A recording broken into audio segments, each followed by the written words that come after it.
Maintenant, si vous écoutez ma voix, et si vous gardez mon alliance, vous m'appartiendrez entre tous les peuples, car toute la terre est à moi. Exode 19, 5. Avez-vous cette conviction spirituelle que vous êtes du peuple céleste, le peuple élu de Dieu? Un peuple qui a été arraché par les puissantes mains de Dieu, qui est devenu un trésor céleste et particulier. Remarquez cette parole, un trésor particulier. La norme du choix de l'homme est basée sur la position sociale, la richesse ou la réputation. Mais la norme de Dieu est différente. Bien que nous soyons comme des vêtements souillés et ruinés par le péché, entièrement sans valeur et inutiles, cependant il déclare « Oh, mon fils, ma fille, je veux que tu sois mon trésor particulier. » Il sait ce qu'il peut faire de vous et de moi pour l'éternité, si seulement nous nous plaçons dans ses mains. Ne résistez pas à la main de Dieu lorsqu'il désire vous choisir.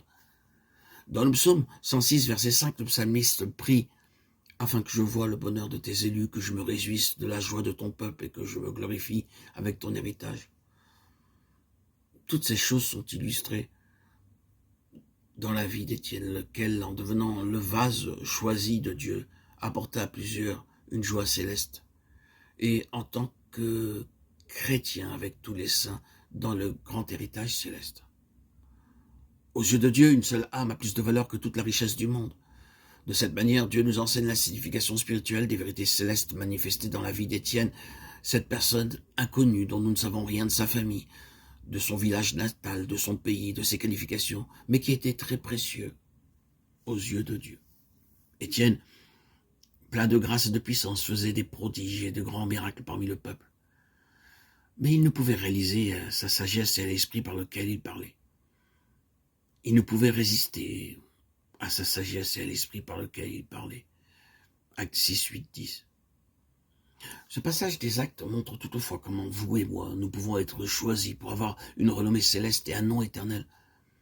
Par exemple, il pourrait y avoir un certain croyant que nous nommerons Subarao, vivant dans un village. Vous allez là-bas et demandez « Connaissez-vous Subarao ?» Bien que ce ne soit qu'un petit village, il y aura assurément peu qui connaîtront ce nom, et on vous répondra non. Combien les choses sont différentes lorsqu'un tel homme est choisi de Dieu.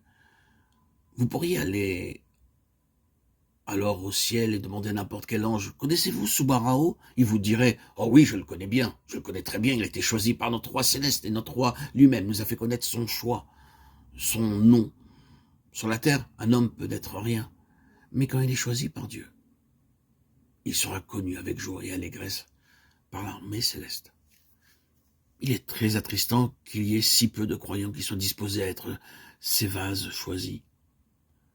Vous pouvez être un bon chrétien ayant des conceptions élevées, mais Dieu désire plus que cela. Il vous aime. Il vous a racheté par son sang afin de faire de vous son vase élu, son trésor particulier, sa vigne, son collaborateur et son partenaire éternel. La première chose essentielle, c'est d'être comme Étienne. Ne pas travailler pour une position.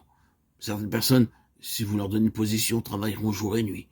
Mais si vous ne leur donnez rien, elles retourneront en arrière et ne feront rien. Elles ne travailleront que pour un nom. Mais il nous est dit qu'Étienne ne travailla pas pour l'honneur ou une position.